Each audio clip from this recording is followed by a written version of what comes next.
right now. Thank you, sir.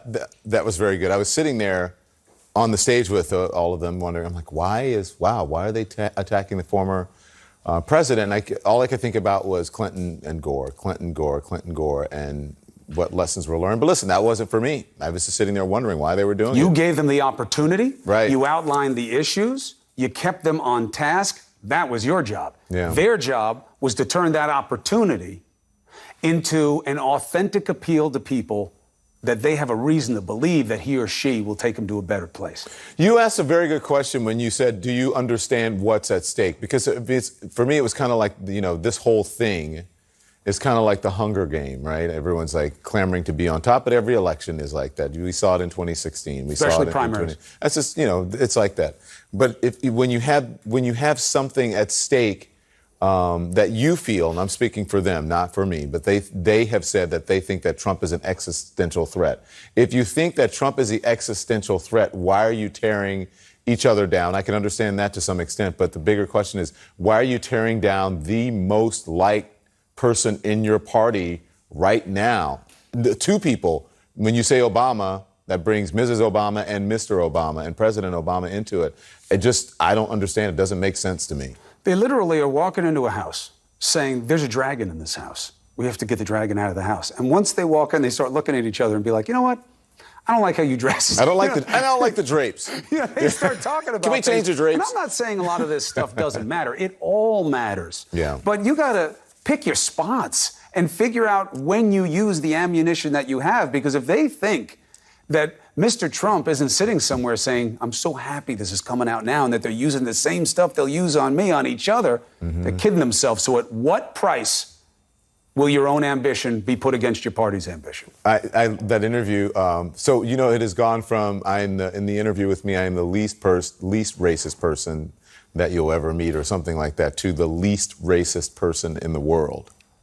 Who says that? That's what the current president says. Look, either way, he's still calling himself racist. That's the part that I don't get about it. You know what I mean? Like, hey, I'm the least fat person. Well, then I've still got a weight problem. And what he doesn't get is the point you always make to people when they ask you about this is that what we want? We want somebody who's like just not really that racist, or do we want someone who attacks racism like the toxin that it is? You're nuts. I'm gonna let it go with that.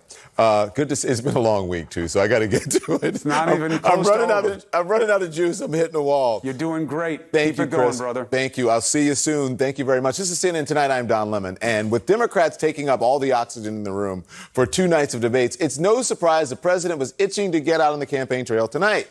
It's no surprise that he said this in the first moments of his rally in Cincinnati. I was watching the so-called debate last night, and I also watched the night before, and the Democrats spent more time attacking Barack Obama than they did attacking me. Oh, you noticed that, huh?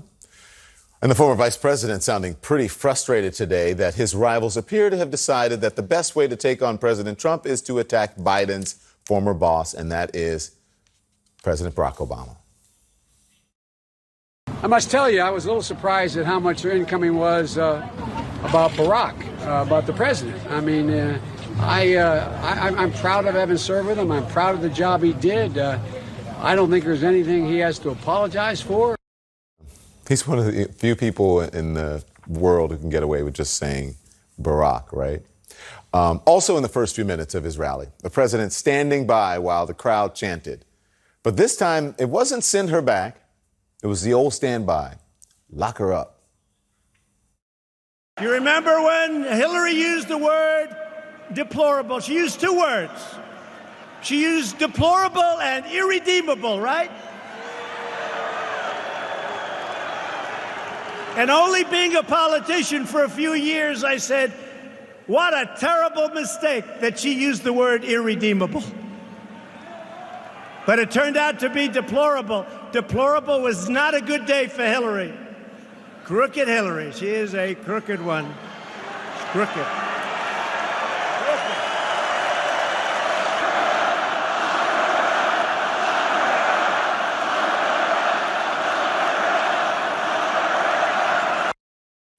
2016 all over again, the election.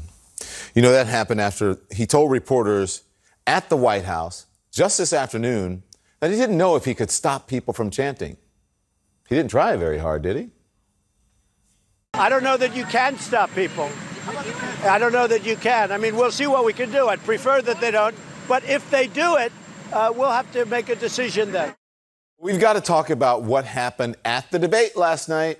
Source telling CNN that the Obama administration veterans are outraged that there were more attacks against the former president than the current one. Listen to Senator Cory Booker laying into Biden for his ties to Obama. You invoke President Obama more than anybody in this campaign. You can't do it when it's convenient and then dodge it when it's not. And then there's this. It's from the former HUD Secretary, Julian Castro, who served in the Obama administration, responding to Biden, saying that he only objected to Obama-era immigration policies once he started running for president. It looks like one of us has learned the lessons of the past and one of us hasn't. Julian Castro will be here on this program shortly. But the biggest battle in the debate and the campaign may prove to be the battle over health care. Biden defending his Obamacare 2.0 style plan. No one has to keep their private insurance. They can buy into this plan, and they can buy into it with a $1,000 deductible and never have to pay more than 8.5% of their income when they do it. And if they don't have any money, they get in free. Kamala Harris fighting back last night. In 2019 in America, for a Democrat to be running for president with a plan that does not cover everyone, I think is without excuse. And doubling down on that criticism again today. So I disagree with the plan that Vice President Biden is offering only because I believe we can do better. I believe that in 2019, we should and can offer a solution to the unavailability and unaffordability of health care in America in a way that offers health care to everybody. Vice President Biden's plan doesn't do that. Nearly 10 million people will not have access to affordable health care. So we have a difference of opinion. Now, the fact is, remember, facts first on this program, facts first. Senator Harris is right when she says roughly 10 million people would be left without any health insurance under Biden's plan. The former vice president says his plan would cover 97% of Americans, but that still leaves out about 10 million Americans. And Senator Bernie Sanders, who you heard in Tuesday's debate, he says he wrote the damn bill. You heard him say that, right? Well, he said this today about his health care plan. We've got to do what the Canadians and the people of every other country do. Healthcare is a human right. We can cut the cost that people pay for healthcare substantially by eliminating the profiteering, the complexity, and the bureaucracy of the current system. And then there was this exchange from last night's debate when I asked Julian Castro about the president's attacks on Baltimore. Secretary Castro, after the president's racist tweets attacking Baltimore and Congressman Elijah Cummings, the mayor of Baltimore slammed the tweets and said to the president, and I quote here, "Help us. Send the resources that we need to rebuild America." So what would you do for Baltimore and other cities that need help? First of all, the president is a racist, and that was just one more example of it.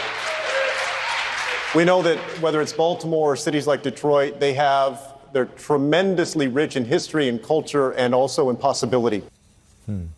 As I said, I'm going to talk with Julian Castro in just a few minutes. But just I want you to listen to Nancy Pelosi's reaction today to the president's divisive attacks on Baltimore, saying, quote, "The president, this comes as no surprise, really doesn't know what he's talking about. But maybe you could ask his son-in-law, who is a slumlord there, if he wants to talk about rodent infestations." The president responding by doubling down on his attacks on Elijah Cummings. I think the responsibility is the people that have run Baltimore for so many years, obviously headed up by Elijah Cummings. This is bigger than what the president said about Chairman Cummings or Baltimore. There's no denying that racism runs deep in this country. That ugly, hateful words and thoughts can surface even when we don't expect them. There's newly revealed shocking tape of Ronald Reagan, the former president, in 1971, in a conversation with Richard Nixon, he was governor at the time, using the word monkeys to describe black African delegates to the UN who had voted in a way that he didn't like. Reagan's daughter, Patty Davis, wrote an op-ed for the Washington Post about her shock that her father, who taught her that racism was evil, would say something so ugly. But she went on to say this: "That wound will stay with me forever. But I believe if my father had, years after the fact, heard that tape, he would have asked for forgiveness. He would have said, 'I deeply regret what I said. That's not who I am.' He would have sought to make amends for the pain his words caused." And make no mistake, words like that, they do indeed cause pain, whether those words come from a former president or the current president. We are learning tonight that another Republican congressman won't seek re-election. Is it the Trump factor at work again here? We'll discuss with Philip Mudd, Ryan Lizza, April Ryan, next. The president at his rally tonight in Cincinnati, firing up his base with fierce attacks on Democrats and making it pretty clear that he's going to run his re-election campaign with a take no prisoners approach. Let's discuss now. Philip Mudd is here, the author of a brand new book, Black Site. There it is on your screen. Also with us, Ryan Lizza, April Ryan. And April's the author of Under Fire, reporting from the front lines of the Trump White House. Good to have all of you on. Good evening, one and all. Ryan, I'm going to start with you. President Trump started his rally tonight talking about the Democratic debates and how the Dems seem to attack Obama more than him. The president picked up on that, and he is taking a victory lap. Ryan? Oh, sorry. I thought you were going to play a clip there. Well, I mean, I don't... I'm not as smart as these two guys. These guys have written books. I haven't. I'm sorry. Look, I don't understand what Trump gets out of this attack. I mean, he is pointing out something that is the conversation on cable today, and is an interesting dynamic in the Democratic race. But how does it? I don't really see how it helps either with his own voters, or that there's much of a strategy behind this one. Frankly, it just seems like Trump playing pundit without any, tactical reason behind it. I mean, so what that Democrats are debating the legacy of Barack Obama. I mean, I disagree a little bit with some of the commentary today about this. Obama can be extremely popular in the Democratic Party, while people who are running for president can point out policies that they want to expand on or where they fell short. I didn't really hear anyone on that stage last night condemn Obama or say that his legacy is somehow, worse than Trump's or something anyone wants to erase. They were saying, you know what, on his deportation policy in the first term, there was something to be desired. On health care, Democrats can do better in the future. I feel like it's a big, complicated country. People can have complicated views about the legacy of any president, no matter how popular he is personally. Phil, we heard some of the usual attacks on Senator Elizabeth Warren. He also went after the former vice president's mental sharpness, meaning Vice President Biden's mental. Seems to be a new line of attack. What do you make of that? I don't see it that way. I mean, we're going into football season. If the president were a coach, he'd have about 3 plays in the book. And one play is denigrate the opposition. You remember the last election, and it worked. You got low-energy Jeb. Mm-hmm. You got Lion Ted. Lion Ted, by the way, who later, after the president disses Lion Ted's wife, invites the president down to help him in an election campaign. I think the president had a playbook that said, look, for the American people, I appear to be the tough guy. I talk straight. The people laugh at what I say at rallies. I think some people find it entertaining, like we're in the 3rd grade. So I'm looking at the playbook from the last election and saying, wow, with Elizabeth Warren, Pocahontas, with how he speaks about the mental capacity of the former vice president, it's like we just did this and the people said, okay, we'll elect you. April, the President Trump tonight took aim at cities run by Democrats as well. And then he said this. Watch this. For decades, these communities have been run exclusively by Democrat politicians, and it's been total one-party control of the inner cities. For 100 years, it's been one-party control, and look at them. We can name one after another, but I won't do that, because I don't want to be controversial.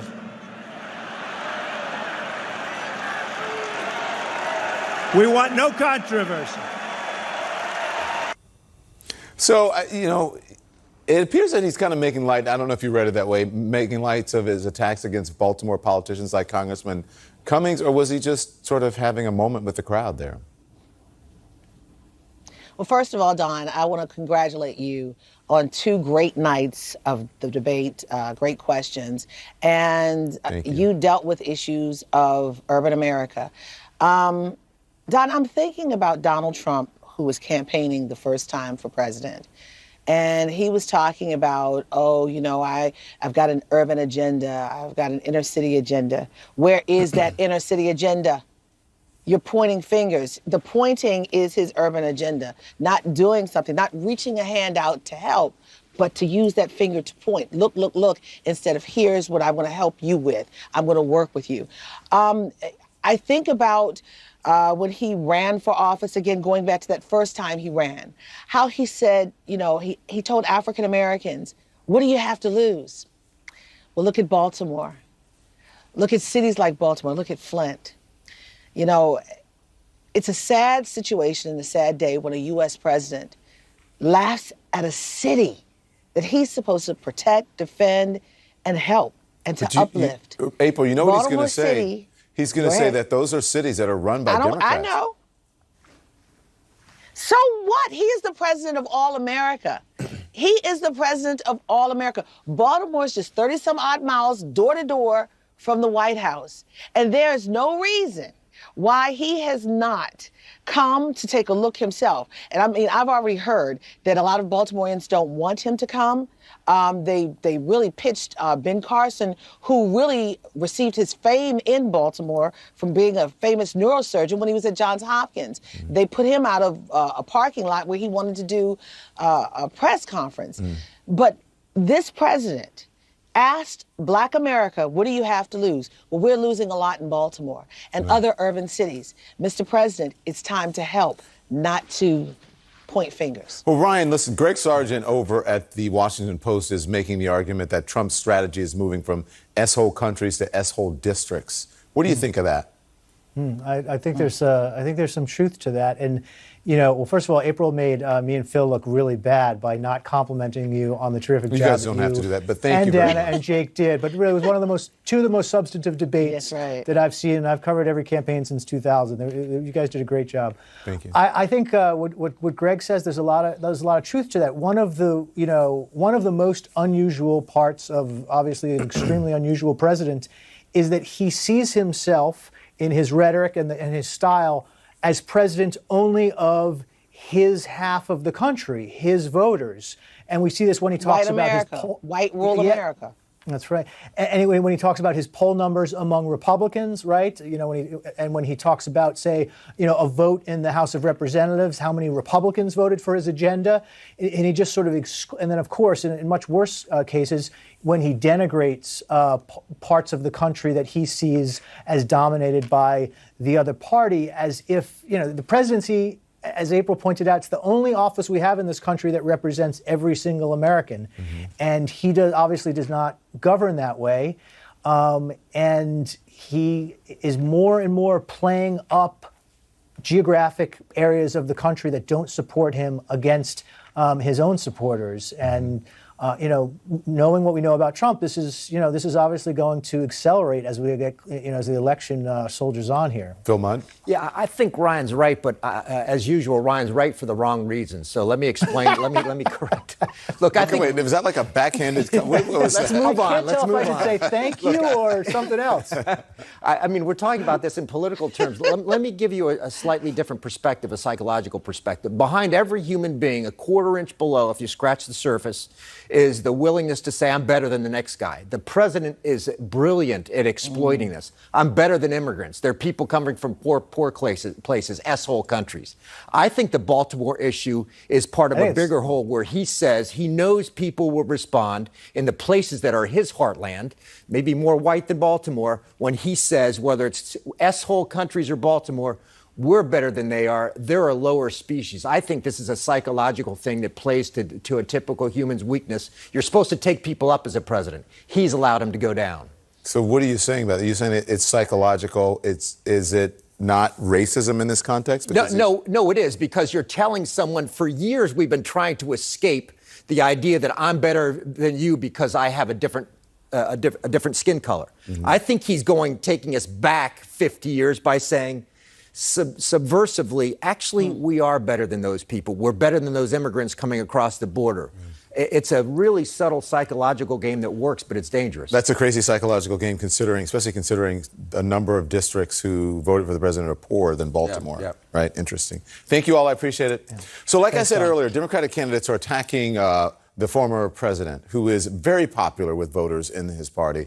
Why are they going after President Obama? And will it hurt them in the end? I'm going to ask a former member of Team Obama. So Joe Biden seems to mention his former boss just about every chance he gets. But in last night's debate, he faced criticism from his fellow Democrats on the Obama administration's record on health care, immigration, and trade.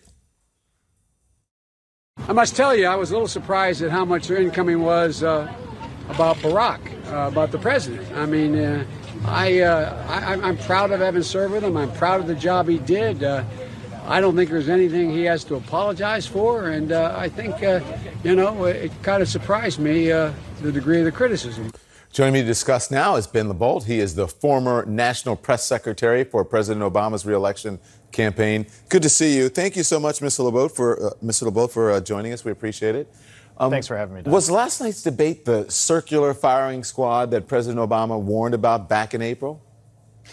Well, earlier I was comparing it to the Quentin Tarantino movie From Dusk Till Dawn, where you kind of checked the remains at the end of the debate and it wasn't quite clear who the victor was. I did think it was a bizarre political strategy to attack President Obama more than they attacked President Trump. I mean, the fact is that President Obama's numbers among Democrats today are at 95%. Among independents, they're at a 65% approval rating. So that's not the path to winning the primary or the general election, competing over the 5% of Democrats who might be disappointed with President Obama.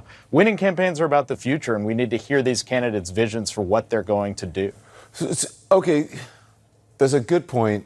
So are they listening? Because I think that all the people who are up there on that stage have some pretty good political instincts, right? And when you're running for office, yeah, you should listen to your advisors, but I think you have to go with your gut, right? So who do you think? You think they're listening to their advisors, or is someone advising them, listening to their gut, or is someone advising them saying, you got to do this and you got to do that? Maybe someone who is younger, or maybe doesn't have enough of political experience or expertise, because on the surface, it does not sound like a really smart strategy. Well, I think they weren't playing three-dimensional chess. So I understand what their strategy was. They were going after Vice President Biden because he's the front runner today, and they were trying to peel off pieces of his support. But I think there are opportunities to do that in terms of attacking Vice President Biden's vision and also his Senate record. But when they went after President Obama, I think they made a mistake, and I think they recognized that today. A number of the candidates seemed a little sheepish when they got asked about attacking President Obama today. Mm-hmm. They praised his record. They walked it back. They pivoted to Trump. So maybe we're seeing a change. Maybe last night was an anomaly. I want to hear now from the former Obama chief of staff and Chicago Mayor Rahm Emanuel on candidates criticizing the Obama administration. Here it is. There was also shots taken at President Barack Obama, the most popular Democrat in the country, because Joe Biden was his vice president. That struck me as a little odd, and they seem to be spending more time. You can strike the word a little. Okay. The guy's at 90-some-odd% among Democrats. Is the most successful, progressive, prolific president who had an incredible chief of staff, let me just say that, since the Great Society. What are they doing? 44%. Ben, 44% of Americans say that Obama has been the best or second best president in their lifetimes. I mean, shouldn't Democrats see that, learn from that? And, and that's all Americans, Republican and Democrat and independents. Well, first of all, you got to love Rahm for his subtlety. Look, I think Barack Obama was a transformational president. If you look at the accomplishments, the Affordable Care Act, pulling the economy back from a recession that was going to be as bad as the Great Depression, rescuing the auto industry. But I think one more lesson we should look at from his presidency that Democrats should consider. Last night we heard a lot about getting to Medicare for all, whether patients want to be within the Medicare system or not, decriminalizing the border instead of comprehensive immigration reform. You know, when you're elected president, you only get 3 or 4 major legislative shots on goal at the beginning of your presidency. And we need to listen to the voters who will decide this election to understand what their priorities are and make sure we're addressing them. Because we can accomplish some big things, but we have to be selective, and you have to get it done very quickly in your administration.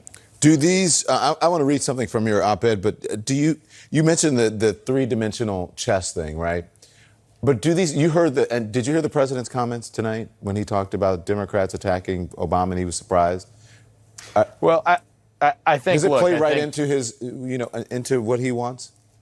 I think, look, Donald Trump is going to intervene in this primary, and he has already pivoted to the general election. He's in Cincinnati, Ohio, a major battleground market tonight, trying to reach swing voters in that market. He's been to Panama City. He's been to Green Bay. He's getting an extra year. And so as we're deciding our nominee, we also need to make sure that we're countering Trump and we're countering his message in front of the voters that will decide next November's election. Yeah. Listen, I'll read the title. I'm not going to read from it because basically you have said, what you've given us the gist of what this is about, what your op-ed is about. It's Democrats must win without becoming Trumpian themselves.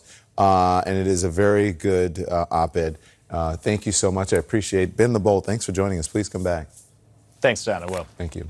My next guest took aim at the Obama administration's deportation policies at last night's debate. I'm going to ask him if he stands by his criticism. Presidential candidate. There he is. Julian Castro joins me next. Former President Barack Obama's legacy coming under the microscope of the Democratic presidential candidates as they debate each other and really stake out their positions. Veterans of the Obama administration not happy about it. So joining me now to discuss, Julian Castro, the Democratic presidential candidate, who was the Secretary of Housing and Urban Development under President Obama. Thank you so much. I appreciate you joining us. I know it's a busy time for you. Personally, I was up on the stage with you in Detroit, so I thank you for joining us. Listen, I got to ask you, I want to get your reaction to what we just heard from President Obama's former campaign press secretary, Ben LeBold. What do you think about that, Secretary Castro?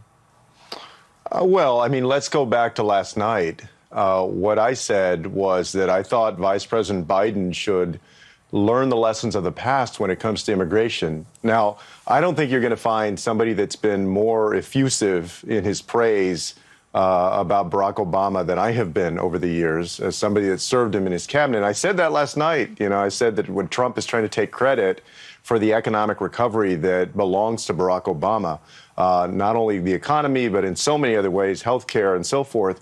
However, I do think that it's legitimate to say, okay, well, how can we improve in certain ways on the Obama administration? And when it comes to immigration, the lessons of the past are, number one, and this goes to something that Ben said, look, you have to prioritize. And I believe that one of the lessons that we learned from 2009, 2010 is that we can't wait on immigration reform, that there were 60 votes in the Senate. There was a Democratic majority in the House, obviously a Democratic president in 09, 10.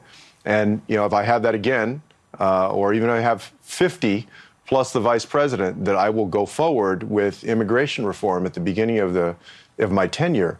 Secondly, that, you can't deport your way to the negotiation table with Mitch McConnell or the Republicans. They're never going to accept, a whole bunch of deportations is not going to convince them to negotiate a good deal. Some of what you're saying, part of the Secretary Castro, I just want to play this, and then I'm going to let you finish with your response, because I think this plays into what you're saying right now. This is you last night taking on Biden's record on immigration, and then we'll talk on the other side. Here it is.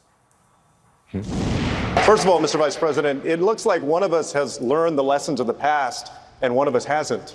What we need are politicians that actually have some guts on this issue. Thank you. I have guts enough to say his plan doesn't make sense. Here's the deal. The fact of the matter is that, in fact, when people cross the border illegally, it is illegal to do it unless they're seeking asylum. And the only reason this particular part of the law is being abused is because of Donald Trump. We should defeat Donald Trump and end this practice. So go on. Was that an improvement? Because some people saw that as an attack on the Obama administration. Go on, Secretary. No, first of all, that was in no way an attack on Barack Obama. I've always praised Barack Obama. Last night, I did that with regard to the economy. At the same time, let me be very clear, Don. I do believe that when it comes to immigration, and I said this when I was mayor of San Antonio before I even joined the Obama administration in 2014, that there were ways that we could improve on what the Obama administration was doing. I also think that the Obama administration got better on the issue of immigration as it went along. The number of deportations started to fall precipitously from the beginning to the end, and they did things like DACA and DAPA, which were great work. So we can improve on that. But to go to the conversation that I had with the vice president, he and I do have a disagreement about what we need to do in the future. He said in that clip that the problem is Donald Trump. I agree that the problem is Donald Trump. The other problem is that Donald Trump has the tool in that section of the law that we don't need, that was not enforced for 60 years under whether it was Reagan, Jimmy Carter, Bill Clinton, George H.W. Bush. I mean, this law was not enforced. We don't need it. We have a consequence, a civil action, deportation courts, and asylum claims that are heard in a civil court, a civil setting. Most people don't understand that. Most Americans think that this is all criminal. It's actually mostly civil, not criminal. But Trump is using this law to separate little children from their parents. Now, why is that important for the future? The disagreement that the vice president and I have is that I say, look, if this law is so unnecessary, which it is, then I want to make sure that we take that tool away from a future administration that might be like Trump. We can't count on that you're always going to have a Democratic president in the future. Okay, I've got two things I want to cover, so if you can go quickly here, and I mean that respectfully, but listen, you were sitting next to Van Jones. I was watching the Post debate last night, and he questioned your idea of decriminalizing the border. He thinks that it creates political problems, alienates moderates. How do you respond? That's very telling, because people never make an argument on the substance. They make an argument on the politics. And my answer is this, that if you elect me president, that I want every voter out there to know that if you elect me president, you're not electing me to follow. You're electing me to lead. And I will lead, even when some things right now are unpopular. Okay, Secretary, I want to get this in, because this moment from the debate last night, watch this. Secretary Castro, after the president's racist tweets attacking Baltimore and Congressman Elijah Cummings, the mayor of Baltimore slammed the tweets and said to the president, and I quote here, "Help us. Send the resources that we need to rebuild America." So what would you do for Baltimore and other cities that need help? First of all, the president is a racist, and that was just one more example of it. Secretary Castro, the president has made it his mission to divide the country. Tonight, we have learned that one of the Republicans who is known for crossing the aisle and standing up to the president is leaving Congress. That's your fellow Texan, Will Hurd. Give me your reaction, please.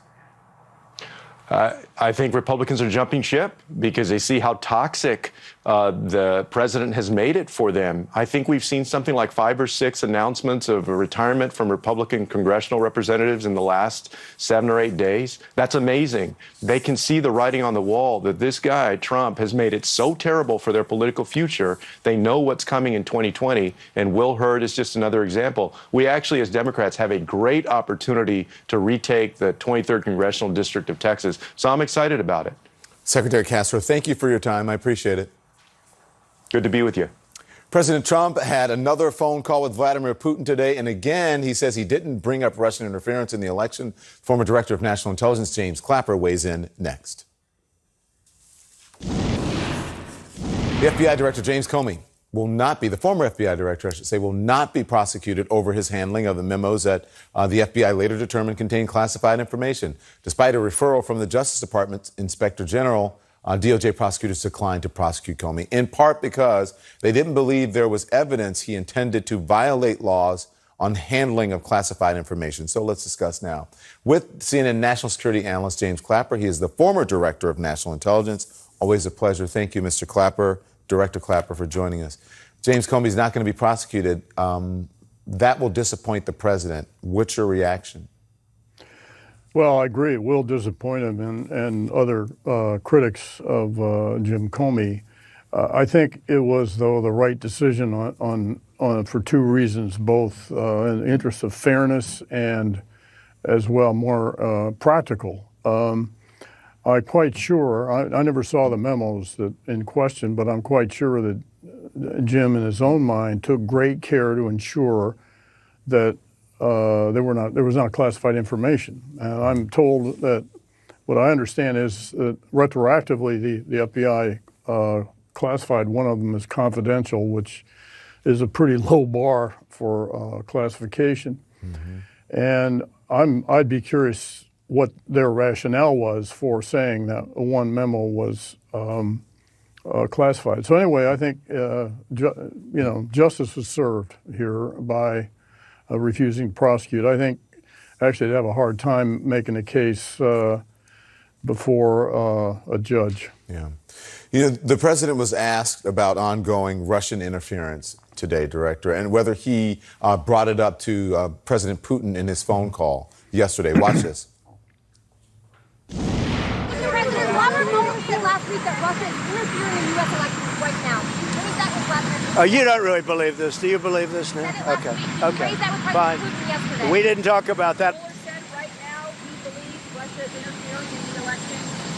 Well, I watched Mueller. I'm not sure Mueller knows what's going on. So how is the U.S. going to stop Russia from interfering in our election if the president won't admit it's even happening? Well, that's what has concerned me for many months now, because of the president's refusal, for whatever reason, to acknowledge the magnitude of the Russian interference. And I think a lot has probably been done to enhance our security, but the problem is, in the absence of the bully pulpit that only the president can speak from, there is not the galvanizing effect to warn the American electorate of what the Russians, and now I think others will emulate the Russians to interfere in our election process for 2020. So, the president's response was very consistent with the last time he was with Putin, and just kind of mockingly, jokingly made a joke of it. So he doesn't take it seriously. And I think the reason is, it goes back to when we briefed the then president-elect, and he just couldn't get his head around it, or refused to accept the evidence that we presented, because it cast doubt on the legitimacy of his election. I think he's been very consistent about that ever since. Well, here's what he says. He claims the phone call was mostly about forest fires in Siberia. What do you suppose that means? Well, what struck me is what he didn't talk about. For example, the demise of the INF treaty tomorrow. The intermediate ballistic missile treaty that's been a pillar of Cold War arms control agreement for decades, nor did he bring up potential extension of the New START, the strategic arms reduction treaty. And so to me, these would be serious issues that the two of them should discuss, rather than the forest fire thing, which was, I think, a buddy-up gesture. But for reasons of sovereignty, pride, and security, the Russians would never accept an offer like that anyway. And as for trade, I don't know. I thought we were sanctioning Russians, so it would be very difficult to trade with them. So, again, I think the most important thing here is the significance of the call is what they didn't discuss. Director, I want to switch gears now to President Trump's nomination of Congressman John Ratcliffe, a member of the House Intelligence Committee, for the office of Director of National Intelligence, your former job. This is what the Senate Minority Leader Chuck Schumer said about that nomination. Watch this. This is about War and Peace. If we don't have a DNI who speaks truth to power, who first is able to cull the facts and come up with an unbiased view of what they say, and in an unvarnished way can tell the president, we're in a much more dangerous world than they would have been. I could hardly think of a worse choice than him, padding resume or not. So I want to get your thoughts. Are you concerned that Ratcliffe wouldn't speak truth to President Trump and that he'd be just another yes man? Well, yes. Now, I say this because I don't know Congressman Ratcliffe. I'd never heard of him until his attack dog performance during the Mueller hearing. And it's clear, I mean, the law stipulates that the DNI is supposed to be someone who has extensive expertise in national security. And by practice, that's been the case with Dan Coates and all of his predecessors. I will tell you, I had spent 50 years in intelligence and run a couple of agencies for almost 9 years. And being DNI was the hardest thing I ever tried to do.